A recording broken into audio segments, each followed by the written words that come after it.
Can you explain to me what the hell just happened? That pisses me off. Anybody else's bullshit detector just go off? Are you kidding me? What is this shit? Oh, this sucks. This really sucks. This is bullshit. This is bullshit. This is bullshit. Where the hell are you guys? Hello? Wait for it. Wait for it. Shit. God damn it. Shit!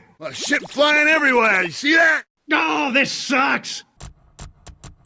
Damn it! What? This is bullshit. The Gears 5 tech test multiplayer beta has come to pass, and with the launching of the game just a month away, the game is off to a pretty unbelievable start. The public finally had the opportunity to play the versus multiplayer of Gears 5 early, only to find out this beta tech test was completely broken. When you logged into the beta to select specific options such as customizations, match selections, or settings, the game would crash. Whenever you tried to party up with friends, it would corrupt your game and also crash. If you searched for a match and if it took too long to find one, you would get kicked out of the game completely for inactivity. And if you were not one of the lucky early birds to play this beta when it went online, you were forced to wait for hours on a login queue, and if you attempted to close the queue and start over, your wait time to log in would increase, literally forcing you to keep the app open or else. I signed on to play this tech test minutes after it launched, and I was kicked for inactivity twice while searching for matches. I couldn't find any matches, and when I was kicked out, I got stuck on this frozen waiting screen for almost 5 hours. Before the whole fiasco I had personally with this tech test, I was able to play a run through the new boot camp mode, which is a complete tutorial about how to play the game. The tutorial is executed in a lengthy narrative format led by one of the gold standard characters of the Gears of War franchise, Damon Baird, as he takes you on this obstacle course teaching you how the game plays. It's a nice put together tutorial that is helpful for first timers and casual players to the game, but I wish there was an option for veteran players to be able to skip this. Now, this versus tech test has a lot going on about it. A lot of the multiplayer works, and a lot of the multiplayer doesn't. We haven't seen a groundbreaking Gears of War multiplayer experience for 12 years in this franchise's history. The Gears multiplayer experience has not been pioneering since Gears of War 2. Gears of War 3's versus multiplayer was a linearity and an adherence to established formulas from the Call of Duty franchise. It removed most of the tactical game of chess and true skill aspects that define the Gears multiplayer experience in Gears 1 and Gears 2. Gears of War Judgment corrected a lot of the problems and criticisms that Gears of War 3's multiplayer had, while keeping the fast-paced aspect from Gears 3, but made many unnecessary changes on the surface to the Gears multiplayer formula to once again, established formula to the Halo franchise and first-person shooting games in general. And Gears of War 4 was basically Gears 3 versus all over again, but with a heavy reliance on connection, game errors, and illegitimate actions. After waiting hours later to finally test and play Gears 5's versus multiplayer, it plays similar to Gears of War 3 and 4's versus, with some new upgrades. The movement is a lot smoother and a little faster compared to previous Gears of War multiplayers. The frame rate is very steady and all movements have quicker sets of motion. Furthermore, returning from Gears of War 4, the multiplayer relies on pings and doesn't have a region lock, so your connection plays a factor while playing this multiplayer. Some of the classic Gears multiplayer formula veteran versus players all know is still here in Gears 5, but the experience is strange. The biggest quality that made Gears of War multiplayer so unique and original, as I previously mentioned, it was a third-person shooting game of chess, all about strategy, tactics, and player intelligence, where every action you made while playing was important in whether you would win or lose. In Gears 5, that's not the way anymore. This is a pointless game of checkers, more typical shooting game simulator compared to its predecessors. The tactical qualities of Gears of War is still here in Gears 5, but it's not an important part anymore. The first aspect I want to talk about are the weapons. The gunplay in Gears 5 is very good. For the first time in a Gears game, weapons now take skill to use. All weapons now have a recoil model that players have to master, weapons now have hit detection markers, and returning from Gears of War Judgment's multiplayer, no active reload damage buff. So now players have to master their weapon accuracy and control to get the edge on the competition.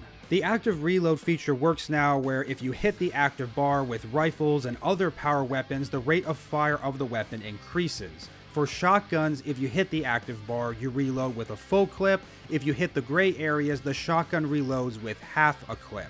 This is a nice change that will help define the player skill gap in Gears 5's multiplayer. Unlike in the previous games, mostly in Gears of War 3 and Gears of War 4, where there was no weapon skill needed and the majority of outcomes were based off of which players had a damage boost or not. In Gears 5, it now comes down to which players can land their shots the most successfully and who can extend their fights longer. And to add, the Gnasher shotgun, which has defined the entire Gears of War multiplayer versus experience, is the best it has ever been since Gears Judgment. The Gnasher is really good in this Gears of War multiplayer.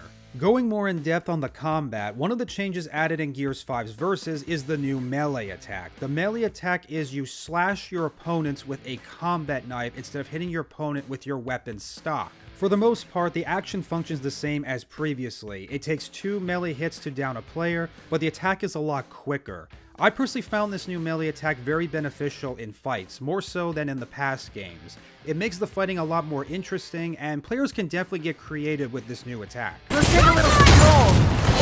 The Gears 5 beta had 3 playable modes, 2 returning modes from Gears of War 4, King of the Hill and Escalation, and a new mode called Arcade Deathmatch. The Escalation mode got a huge makeover from its original form in Gears of War 4. The mode plays exactly the same as it did previously, but with a more high-stakes customization twist in a sense. In Gears of War 4 Escalation, 2 teams battle for control of 3 rings to earn score. Each round that you play, the respawn time increases, and losing team MVPs get to choose which power weapons to place anywhere on the map at the end of rounds, and the team that wins 7 rounds first wins the game. In Gears 5's Escalation, the respawn time decreases over the course of the match, but each player on the team gets 5 lives. There are 3 different ways to win rounds in Gears 5's Escalation. Capture all 3 rings on the map, you win.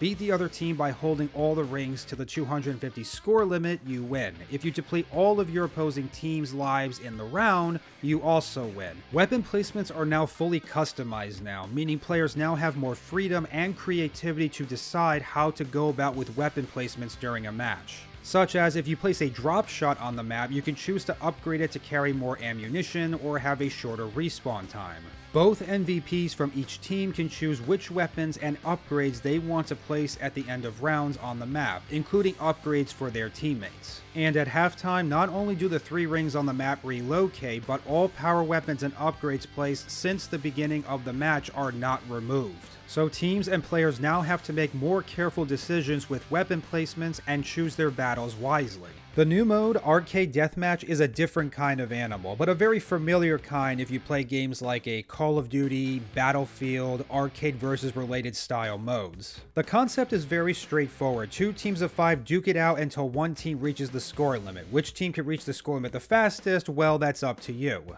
In Arcade Deathmatch, before going into battle, players need to choose a class, which are divided up by characters. Each character has a specific weapon loadout and special abilities that behave similar to perks like in Call of Duty.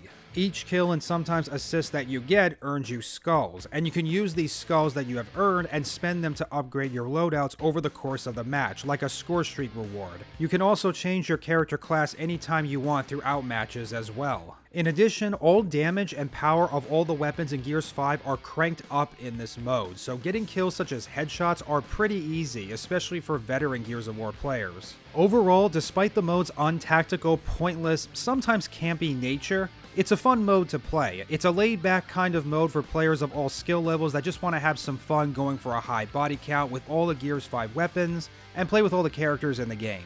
The aspects that stood out the most in this was the Versus in-game feedback, such as the new Inverse Omen. In Gears 5, it is much bigger and more informative now than previously. The Inverse Omen can now tell you what direction you are getting attacked from, and your health is displayed on the outside of the Omen circle on your screen instead of the inside like in previous Gears games. This change to the Inverse Omen is a nice improvement, however the feedback on your health isn't clear enough to make out most of the time while you're taking damage, and when you are really damaged, the entire outside of your screen turns completely red and takes away all your field of view to your surroundings. The new Inverse Omen and the new damage direction indicator implements are welcoming, but the effects of it take away the immersion of the game. I understand the reasons behind this change to the Inverse Omen to make shooting your enemies always visible during combat, but this doesn't justify that the rest of literally your entire screen should be blinded off to you. What would make this new Inverse Omen work a lot better in my opinion? Draw all the indicator effects to the circle itself. Remove the red shading and red colored effects outside the cod-shaped circle, and when you take damage over time, the outline of the circle forms and turns brighter in color when your damage being taken builds. So you still have that clear vision of shooting your targets and maintain your field of view to your surroundings. In summary, keep all the damage indication on the outline of the circle itself, not the entire outside background of the screen. As a wise Gears of War Versus player once said, you don't win a Nasher fight by focusing on the enemy, you win by avoiding death. Gears 5 also introduces kill cams, and for the first time in a Gears of War Versus, all power weapons on the maps now have displayed respawn timers. These timers can be displayed in your TACCOM when it's active. A nice change that will benefit competitive Gears players and teams strategizing in matches, as well as inform when exactly a power weapon on the map will be available to claim. Gears 5 also has a completely different sound system. The sounds attached to getting kills are more crisp and pretty satisfying, even with their animations, and the classic footsteps audio is also back in this Gears of War multiplayer as well.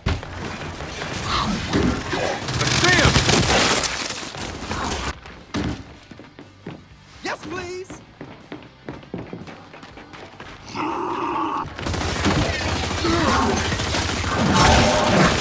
Lastly, Gears 5 introduces a new leveling up system with a new feature called Allies. When you play Gears 5 multiplayer with your friends, you can earn bonus XP at the end of every match you finish together. Very similar in fashion to the game Destiny 2's Refer a Friend feature. The more multiplayer matches you play with specific friends, your honor between you and your friends increases, as well as your bonus XP rewards.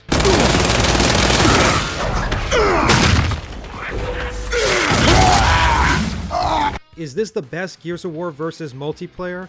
To a certain degree, yes. Especially in comparison to Gears of War 4's Versus multiplayer, which was a complete dumpster fire. It's a nice, improved upgrade from Gears of War 4. Gears 5 uses a lot of established formulas from other video game Versus multiplayers instead of its legacy's extreme tactical attributes that made a name for Gears of War Versus. Overall, the execution of Gears 5's Versus mode at its core is not bad. It's a fun, familiar PvP experience that new, casual, and veteran players to Gears of War will find something to enjoy here.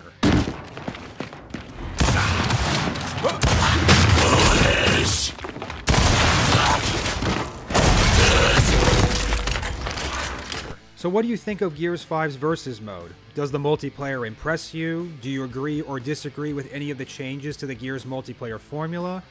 What do you think about the new Inverse Omen? Let me know your thoughts in the comments below. And until next time, this is Omaha, signing off.